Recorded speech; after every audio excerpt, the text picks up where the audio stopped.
आज हम बात करेंगे दोस्तों प्रधानमंत्री श्रम योगी मनधन योजना। ये एक ऐसी योजना है दोस्तों, इस योजना में अगर आप अवेल कराते हो तो सरकार की तरफ से आपको 3,000 रुपये महीने की पेंशन मिलती है और आपका कंट्रीब्यूशन केवल स्टार्ट होता है 55 रुपये महीने से, जिसमें सरकार भी आपको आपके उस योजना में 55 रुपये अपनी तरफ से डालती है दोस्तों। एज वाइज डिफर करेगा। आइए दोस्तों हम पहले पूरे फीचर जानते हैं इसके बारे में, क्या क्या इसके बेनिफिट्स है, कौन अवेल कर सकता है, कंप्लीट डिटेल जानते हैं दोस्तों। तो आइए, प्रधानमंत्री श्रम योगी मनधन योजना क्यों है दोस्तों? ये गवर्नमेंट ने करी है ओल्ड एज प्रोटेक्शन के लिए कि जब आप 60 साल से ऊपर हो जाओगे तो आपको एक तरह से पेंशन मिलने लग जाएगी दोस्तों। ये किसके लिए है दोस्तों? ये अनऑर्गेनाइज्ड वर्कर्स, जैसे कि चाहे से आप कोई होम बेस्ड काम कर रहे हो, चाहे आप स्ट्रीट वेंडर हो, मिड डे मील का आप काम करते हो, हेड लोडर हो दोस्तों चाहे से आप, या फिर आप कचरा बिनने वाले हो, कोई डोमेस्टिक वर्कर हो, वॉशरमैन हो, धुलाई का काम करते हो, रिक्शा चालक हो, या आप एक मजदूर हो। इसके अलावा अगर आप एग्रीकल्चर फील्ड में काम कर रहे हो, कंस्ट्रक्शन फील्ड में काम कर रहे हो, बीडी वर्क में काम कर रहे हो, अगर आप कोई हैंडमेड या लेदर वर्कर हो, किसी भी तरह के आप वर्कर हो, बशर्ते आप अनऑर्गेनाइज्ड हो। अनऑर्गेनाइज्ड मतलब असंगठित, इसका मतलब आप इनकम टैक्स पेयर नहीं हो, आप ईएफ, ईपीएफ या फिर एनपीएस वगैरह में कहीं पे आप एनरोल नहीं हो, आप गवर्नमेंट एम्प्लॉय नहीं हो और आपकी सैलरी 15,000 से कम हो दोस्तों, तो इस केस में आप इसमें अप्लाई कर सकते हो। इसके साथ में इसकी और क्या एलिजिबिलिटी क्राइटेरिया है दोस्तों? इसकी जो एलिजिबिलिटी क्राइटेरिया है कि आप 18 से 40 साल के आयु के हो, ना तो 40 से ज़्यादा के आयु के हो, ना 18 से कम के हो, और आपकी जो मंथली सैलरी है वो 15,000 या उससे कम हो दोस्तों। आप किसी ऑर्गेनाइज सेक्टर में नहीं काम कर रहे हो। दूसरा, आप इनकम टैक्स पेयर भी नहीं हो दोस्तों। इस केस में क्या होगा दोस्तों? आपको मंथली पेंशन मिलेगी 3,000 रुपये जब आप 60 साल की एज कंप्लीट कर लोगे दोस्तों। बट इसमें आपको क्या करना पड़ेगा, क्या डॉक्यूमेंट्स आपको चाहिए दोस्तों? इसमें आपको आधार कार्ड चाहिएगा और साथ में सेविंग बैंक अकाउंट चाहिएगा, या फिर अगर आपके पास जनधन अकाउंट नंबर है तो उसकी रिक्वायरमेंट पड़ेगी दोस्तों।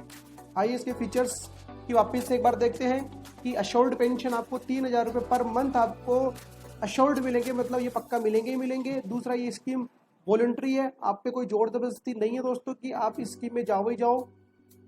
दूसरा, matching contribution by the government of India, मतलब कि जितना कंट्रीब्यूशन आप दे रहे हो उतने ही अमाउंट का कंट्रीब्यूशन भारत सरकार भी इसमें देगी। आइए दोस्तों, कितना कंट्रीब्यूशन है, एज वाइज क्या है, आज उसकी सारी जानकारी अपन देखते हैं। इसके अलावा दोस्तों पहले पर बात करेंगे क्या क्या बेनिफिट है। अगर आप सब्सक्राइबर जो भी है, आप अगर इसमें अप्लाई करते हो, कुछ साल बाद आप एक्सपायर हो जाते हो, तो उस केस में क्या होगा? तो दोस्तों आपकी जो स्पाउस से चाहे तो वो कंटिन्यू कर सकती है, अगर वो कंटिन्यू नहीं करना चाहती है तो आपकी पेंशन का 50%, मतलब जहां आपको 3,000 रुपये मिलता तो आपके स्पाउस को 1,500 रुपये पर महीने मिलने लग जाएंगे दोस्तों। अगर आप डिसेबल्ड हो गए, कि कुछ भी डिसेबिलिटी आ गई, आप दिव्यांग हो गए किसी भी कारण की वजह से 60 साल से पहले, उस केस में क्या होगा? उस केस में भी आपकी स्पाउस कंटिन्यू कर सकती है। अगर आपकी स्पाउस कंटिन्यू नहीं करना चाहती है, वो पैसा विड्रॉ कराना चाहते हो दोस्तों, तो आपको आपने जितना पैसा लगाया वो पैसा आपको वापस इंटरेस्ट के साथ वापस मिल जाएगा दोस्तों। अगर आप बिना किसी रीजन या लाइक आप डिसेबल्ड नहीं हुए, या फिर आपकी ऐसी कंडीशन हो गई कि आप उसमें कंट्रीब्यूट नहीं कर सकते, आपको पैसा निकलवाना है, तो उस केस में क्या होगा दोस्तों? अगर आप 5 साल बाद निकलवाते हो और 10 साल से पहले निकलवाते हो, तो जो भी सेविंग बैंक अकाउंट पे इंटरेस्ट रेट उस टाइम चल रही थी, उस इंटरेस्ट के साथ आपका पैसा आपको पूरा मिल जाएगा। अगर आप 10 साल बाद निकलाते हो तो भी आपको पूरा पैसा वापस मिल जाएगा इंटरेस्ट के साथ, लेकिन इस बार इंटरेस्ट में थोड़ा बदलाव होगा। इंटरेस्ट क्या होगा दोस्तों? अगर उस फंड ने जो इंटरेस्ट कमाया वो और जो सेविंग बैंक इंटरेस्ट रेट, जो दोनों में से जो भी हायर होगी उस टाइम पे, उसके हिसाब से आपको आपका पैसा दोस्तों वापस मिल जाएगा। अगर आप की डेथ हो जाती है तो आपके स्पाउस को वो पूरा का पूरा पैसा मिल जाएगा इंटरेस्ट के साथ, अगर वो कंटिन्यू नहीं करना चाहती है तो। अब इसमें आपको दोस्तों कितना कंट्रीब्यूशन करना है दोस्तों? एज वाइज अलग अलग कंट्रीब्यूशन दे रखा है। अगर आप 18 साल के हो फिर कंटिन्यूस करते हो तो आपको 55 रुपये महीने का कंट्रीब्यूशन करना पड़ेगा, और साथ में 55 रुपये भारत सरकार आपके अकाउंट में डालने जाएगी दोस्तों। अगर आप 19 साल के हो तो आपको 58 रुपये देने हैं, 58 रुपये भारत सरकार देगी दोस्तों। इसी प्रकार अगर आप 29 ईयर्स के हैं अभी, और तो उस केस में आपको 100 रुपये पर मंथ देने हैं, 100 रुपये पर मंथ ही भारत सरकार आपके अकाउंट में देगी, तो आपके अकाउंट में डलेंगे 200 रुपये दोस्तों। तो इसी प्रकार ये एज वाइज अलग अलग क्राइटेरिया है, अलग अलग लिमिट है। अगर आप 40 ईयर्स के हो भी तो आपको 200 रुपये पर मंथ देने पड़ेंगे और 200 रुपये भारत सरकार देगी दोस्तों। ये सब कंट्रीब्यूशन आपके 60 साल तक देना पड़ेगा। 60 साल से मतलब यानी कि टोटल 60 साल देना है, मतलब कि आज आप जितनी उम्र के हो 60 साल के आप जब हो जाओगे तब तक आप कंट्रीब्यूशन देना पड़ेगा। उसके बाद आपको हर महीने आपको 3,000 रुपये पेंशन के भारत सरकार की तरफ से मिलेंगे, जिस पे कोई टैक्स नहीं लगेगा, वो पूरा का पूरा अमाउंट आपका टैक्स फ्री भी होगा दोस्तों। अब बात आती है कि इसमें हम अप्लाई कैसे करें दोस्तों। इसमें अप्लाई करने का एक तरीका तो है कि आप आपके नज़दीकी CSC सेंटर में जा सकते हो दोस्तों। आपको वहाँ पे साथ में क्या लेके जाना है, आपको आधार कार्ड लेके जाना है और आपको सेविंग अकाउंट की कॉपी लेके जानी है, या फिर जनधन का आपने अकाउंट खुलवा रखा था वो भी आप ले जा सकते हो दोस्तों। ये सब जो डॉक्यूमेंट्स आप ले जाओगे, उसके बाद जो CSC सेंटर वाला है वो आपका रजिस्ट्रेशन करके दे सकता है। आप चाहो तो इसका रजिस्ट्रेशन आप खुद ऑनलाइन भी कर सकते हो दोस्तों। लेकिन पहले अगर मान लो ऑनलाइन की फैसिलिटी नहीं है, आपको CSC सेंटर जाना है और आपको पता नहीं कि आपका नज़दीकी CSC सेंटर कहाँ पे है दोस्तों, तो उसके लिए ये एक लिंक है labor.gov.in। इस लिंक पे आप जा सकते हैं दोस्तों यहाँ से। और इस लिंक पे अगर आप जाओगे तो यहाँ पे आपको एक ऑप्शन दिख जाएगा CSC सेंटर लोकेटर का, CSC लोकेटर का। इस CSC लोकेटर पे आप जैसे ही जाओगे आपको यहाँ पे ओके करना था। CSC पे लोकेटर पे आपको जाने के बाद आपको यहाँ पे आपका स्टेट डालना है। मैं एग्जाम्पल के लिए कुछ भी डाल रहा हूँ अभी।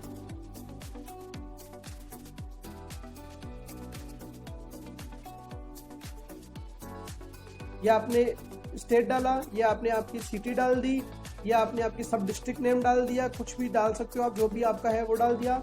यहाँ पे मैं कुछ भी डाल देता हूँ उस एरिया से, जो भी मेरा एरिया मानते हुए, और मैं सर्च करता हूँ दोस्तों। तो मैं आपको देखने में मिलेगा ये 5 CSC सेंटर मेरे एरिया के, जो मैंने एक डमी एरिया डाला उसके आसपास दिखा दिया। तो मैं यहाँ जाके इन लोग को कॉन्टैक्ट कर सकता हूँ, इस एड्रेस पे जा सकता हूँ। मेरे को क्या लेके जाना है, केवल और केवल आधार कार्ड, केवल और केवल आधार कार्ड और सेविंग बैंक अकाउंट। उसके बाद मेरी सारी रिक्वायरमेंट वहाँ पे फुलफिल हो जाएगी और आप रजिस्ट्रेशन करा सकते हो। बट आप अगर खुद से अप्लाई करना चाहते हो दोस्तों, तो आप खुद से भी अप्लाई कर सकते हो। आपको इस लिंक को mandhan.in, इस लिंक पे जाके, डिस्क्रिप्शन में भी मैंने दे दिया ये लिंक, इस लिंक पे जाके आपको दोस्तों साइन इन करना है। आप देख सकते हो दोस्तों अभी तक इसमें 43,97,000, लगभग 44 लाख लोग इसमें अप्लाई कर चुके हैं और इसका बेनिफिट ऑलरेडी ले भी रहे हैं दोस्तों। आप इस लिंक पे आपको जाना, आपको सारी डिटेल भी मिल जाएगी जो भी मैंने आपसे डिस्कस करी, और यहाँ जाके आप साइन इन कर सकते हैं। साइन इन करके आप सेल्फ एनरोलमेंट, मतलब खुद से आप इसका रजिस्ट्रेशन भी कर सकते हैं। आपको दोस्तों यहाँ पे फ्रेंड्स आपको आपका मोबाइल नंबर डालना है। जैसे आप मोबाइल नंबर डाल के प्रोसीड करोगे दोस्तों, तो यहाँ पे आपको आपका नाम पूछेगा, ईमेल आईडी पूछेगा और ये कैप्चा पूछेगा। अगर कैप्चा समझ में नहीं आ रहा हो आपको ये कैप्चा, तो आप यहाँ से रिफ्रेश भी कर सकते हैं दोस्तों। तो नया कैप्चा आ जाएगा। फिर भी नहीं समझ में आ रहा, आप कितनी बार इसको रिफ्रेश कर सकते हो। और आपको यहाँ पे कैप्चा डाल के जनरेट OTP करना है। वो OTP डाल के आपको आपके फ़ोन पे जो OTP आएगा, OTP डालते ही आपको उसको वेरीफाई कर देना है दोस्तों। OTP से वेरीफाई करने के बाद ये पेज दोस्तों खुल जाएगा। ये पेज जैसे ही खुलेगा, इसमें आपको पेज खुल जाएगा दोस्तों। इसमें आपको आपका आधार नंबर डालना, आपका नेम डालना, आपका मोबाइल नंबर डालना है, आपकी ईमेल आईडी, आपकी डेट ऑफ बर्थ, आपका जेंडर डालना है दोस्तों, आपका स्टेट डालना है। उसके बाद जैसे आप स्टेट डालोगे, डिस्ट्रिक्ट का ऑप्शन ओपन हो जाएगा। उसके बाद आपका पिन कोड डालना है।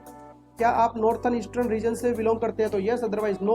उसके बाद आपको कैटेगरी में आप SC ST OBC जिस भी कैटेगरी से हो, आपका ऑक्यूपेशन डालना, आप जो भी काम कर रहे हो, आप एग्रीकल्चर में हो, बीड़ी बनाते हो, बाइसिकल रिपेयर हो, बिंदी वर्क करते हो, ब्लैक स्मिथ, बोट, फेरी, बुक बाइंडिंग, ब्रिक, ब्रश, सारी इसमें कैटेगरी है। वो सारी कैटेगरी में जो भी आप पे एप्लीकेबल है, आप उस कैटेगरी में जा सकते हो दोस्तों।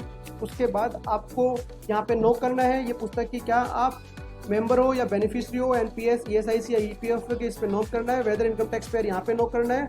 और आपको दोस्तों यहाँ पे कर देना है उसको सबमिट। आप जैसे ही आप सबमिट करोगे दोस्तों, सबमिट करने के बाद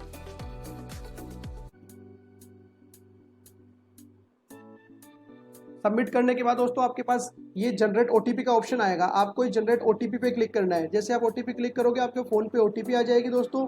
वो OTP आपको पुट आउट करनी है और आपको वेरीफाई OTP पे क्लिक करना है दोस्तों। वेरीफाई OTP पे क्लिक करने के बाद आपके पास आपकी बैंक डिटेल के लिए पूछेगा। ये IFSC कोड या बैंक नेम, अकाउंट नंबर, ये नॉमिनी डिटेल, मैरिड, अनमेरिड, ये डिटेल आपसे पूछेगा। IFSC कोड यहाँ पे आपको डालना है। या IFSC कोड डाल के जैसे आप वेरीफाई पे क्लिक करोगे, ये एड्रेस वगैरह, बैंक नेम वगैरह सब ले लेगा दोस्तों।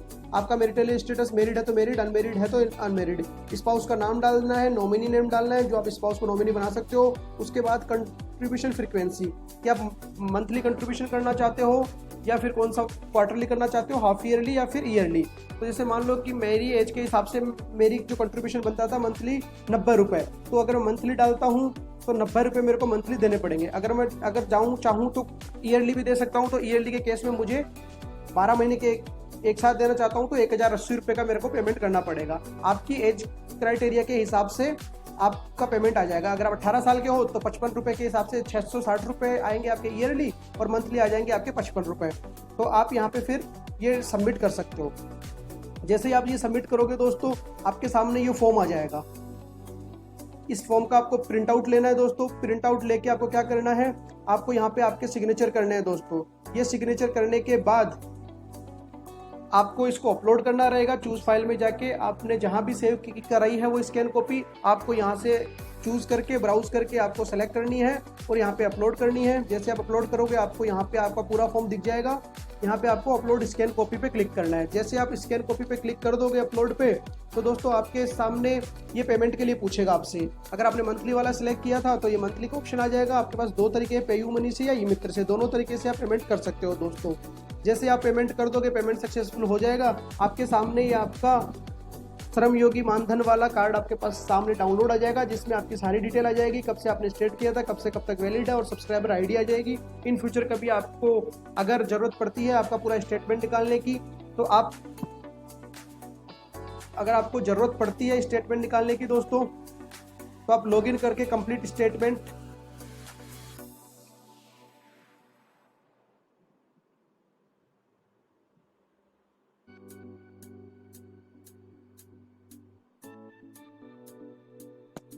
तो ये आपके सामने स्टेटमेंट, ये आपके सामने सब्सक्राइबर की पूरी डिटेल आ जाएगी। ये आपका एक कार्ड आ जाएगा दोस्तों। अगर आपको फ्यूचर में कभी कोई डिटेल चाहिए तो आप वापस उसी लिंक पे जा सकते हो जो मैंने डिस्क्रिप्शन में दे रखी है, और उस लिंक पे जाके आप अपना पूरा अकाउंट वापस से एक्सेस कर सकते हो।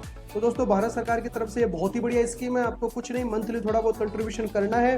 अगर 18 साल के हो तो 55 रुपये, 29 साल के हो तो 100 रुपये, और अगर 40 साल के आप अभी हो तो केवल और केवल 200 रुपये आपके निकल के आएंगे, जिसमें उतने ही अमाउंट सरकार भी डालने जा रही है। आपको 3000 रुपये मंथली मिलेंगे जब तक आप अलाइव रहोगे, जब तक आप जीवित रहोगे। अगर आप बीच पे एक्सपायर भी जाते हो तो आपकी वाइफ को, आपके स्पाउस को पैसे मिलने वाले हैं दोस्तों। तो ये बहुत ही बढ़िया स्कीम है। हम में से बहुत लोगों को नहीं पता होता है इन स्कीम के बारे में, लेकिन अभी देखो आप 44 लाख के लोग आसपास इसका बेनिफिट ले रहे हैं। तो आप भी अगर एलिजिबल हो दोस्तों, एलिजिबिलिटी क्राइटेरिया वापस बता देता हूँ मैं। 18 से 40 साल की उम्र हो आपकी, 15,000 रुपये से कम की आपकी मंथली इनकम हो दोस्तों, आप इनकम टैक्स पे नहीं कर रहे हो, उसके अलावा आप अनऑर्गेनाइज सेक्टर से हो, मतलब आप गवर्नमेंट एम्प्लॉय नहीं हो, साथ में आप EPF, NIC, NPS या और किसी भारत सरकार की स्कीम का हिस्सा नहीं हो दोस्तों, उस केस में आप अप्लाई कर सकते हो। तो दोस्तों अगर आप एलिजिबल हो तो अभी जाइए, अभी आप अप्लाई कीजिए। अगर आपको कोई भी डाउट है, कोई भी कंसर्न है, कोई भी क्वेरी है, छोटे से छोटा क्वेश्चन हो आपका, आप कमेंट बॉक्स में डालिए। हमारी कोशिश रहेगी कि हम 24 घंटे के अंदर आपके उस कमेंट का, आपकी क्वेरी का समाधान करें दोस्तों। अगर आपको ये वीडियो पसंद आया हो, आपको ये स्कीम अगर भारत सरकार की अच्छी लगी हो, तो प्लीज़ हमारा चैनल लाइक करें और सब्सक्राइब करें, और ज़्यादा से ज़्यादा दोस्तों को बताइए इस स्कीम के बारे में, ताकि वो भी इसका बेनिफिट ले पाए। थैंक यू सो मच दोस्तों। मिलते हैं अपन अगले किसी स्कीम को बताते हुए, डिस्कस करते हुए। तब तक के लिए आप बेल आइकन पर भी क्लिक कीजिए, ताकि जैसे ही हम नया वीडियो किसी नई स्कीम के साथ डालते हैं, आपके पास वो वीडियो सबसे पहले आएगा दोस्तों। Thank you so much.